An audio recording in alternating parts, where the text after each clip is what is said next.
if you had to do it all over again? Would you? 100%. I do it 1,000 times over. Why? And that's the thing that's so jarring for people to hear, because when I tell them a little bit about what my experience of being married to this man was like, and they're like, "Oh my God, I'm so sorry you went through this and it's so horrible and it's so awful."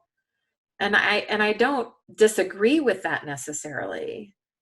But had I not experienced that, I just don't know that I ever would have gotten to this place of profound self-love that um that I got to. Like if I had had like a decent marriage and just went through life, kind of with everything being fine, I don't know that I would have ever, like I said a few minutes ago, I don't know that I ever would have had the relationship with the love of my life that I wanted, which is with myself. Not in like oh, I'm so awesome kind of way, but like a real true, like it's like ultimate self-acceptance. It's like ultimate. And I personally right now in this moment, I don't see any other way to get there than dealing with um the pain of divorce. And that's why I say it's the best thing that can happen to people. It kind of sucks like financially and with kids, but it's like I'm 100%, confident and um, completely grounded in who I am, that my kids are going to go on to have an extraordinary life, not in spite of me being divorced, but because I got divorced. And that's the greatest gift that I can give to them and to all these other women that I'm going to start, that I coach in my coaching business. There's a reason why we haven't talked about kids in our conversation, and it's because I felt like it was handled, right? Like you have it handled, and the kids are not the ones going through the divorce, even though they are. Mm-hmm. What could you say about the experience, or what would you do something differently, or what are the pros and cons about going through a divorce with twins?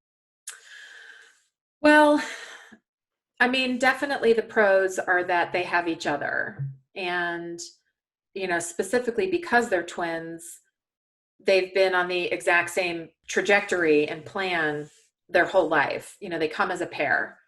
And so they are each other's greatest love. And they're also, especially now with COVID, and they spend so much time together, they are, so sick of each other.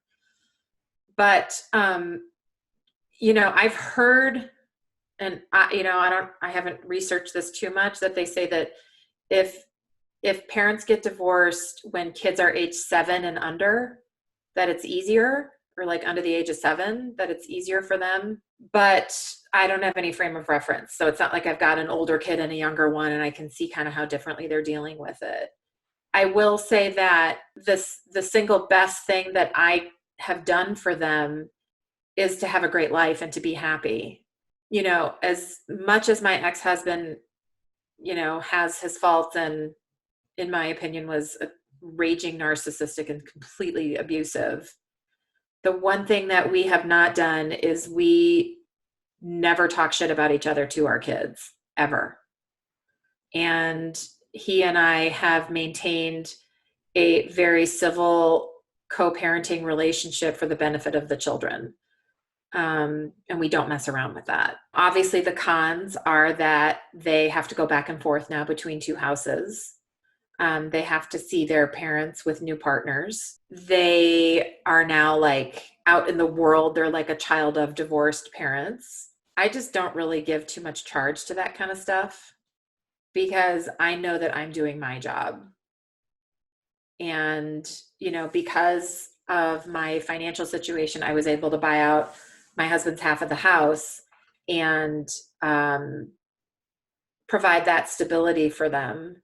So even though their father moved, he actually moved into an apartment. And then about 6 months later, he bought a house where he's living now. So they kind of had to move twice with him. They had the stability with me in our house, in the family house the whole time. And we haven't really talked too much about this either, is that even though I have a lot of resentment sort of built up in the house itself, because it represents so much of how my ex-husband would manipulate and control me with money. Um, like when I drive by the billboards for the Powerball lottery, I always think to myself, even if I won the lottery right now, I would just redo my kitchen and stay in my house because I think that that's what would be best for the girls, at least right now for the next year until we get through COVID and they're well into the new rhythm of the parenting plan and, that they're just a little further along in this process. I can relate, sister. This place I bought with her, and I kept it inside of the divorce. But Yeah. yeah, I love this place, and I don't want to leave it. But yeah, there's certain times where you walk in and you can see the person, and it's just it's weird. But at the same time, it's like, man, I love the place. Like if I won the lottery, I would redo my bathroom. I definitely don't love my house. I stay here because, I'm in business building mode right now with my coaching business. And, it's just not a great time financially for me to be moving because I'm still recovering a little bit from getting divorced. Also, for the girls, I feel like it's in their best interest that we just stay put for a while. Oddly enough, and this happened, talk about the first 6 months. From the minute he left, I never thought about him when I walked in this house. It was like he was so checked out in the years leading up to us Yeah. splitting up. He was the kind of guy I had to beg him to get out of bed on Christmas morning. So it's not like when I look at the room where we had the Christmas tree, I think of fun family times. And the minute that people started coming over here after he moved out, they would walk in, they'd be like, "Oh my God, like the energy feels totally different in here." And I was like, "Yeah, I know." What can you say about time and healing?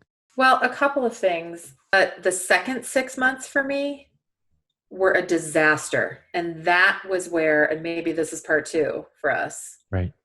that was where I now refer to it as my divorce depression. Like I was so happy and so free to be free from the abuse in the first 6 months.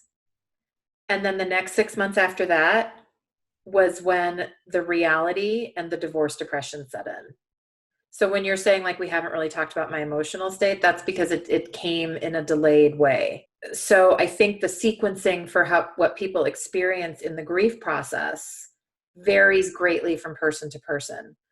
So like for example, I have a good friend who got divorced and a couple of months after she and her husband split up, she immediately got into another serious relationship with somebody that had been a close friend of hers for about 10 years. And they were together for a year. And then when that ended, she had to deal with both the breakup with that guy and with her divorce. So to answer your question, it's like, if you don't deal with your divorce, and by deal with it, I mean actively do the work and don't just slap a band-aid over it by getting into a relationship with somebody else. If you don't deal with your divorce, it will deal with you. And so when I was going through my divorce depression and I felt so bad almost every single day, it was like those were the times when I had to do everything that I knew how to do. Every mindset trick, every, you know, rallying people around me to be like, this is going to get better. This will get better. You are not always going to feel this bad. And it just absolutely sucks the life out of you. And, how long that lasts.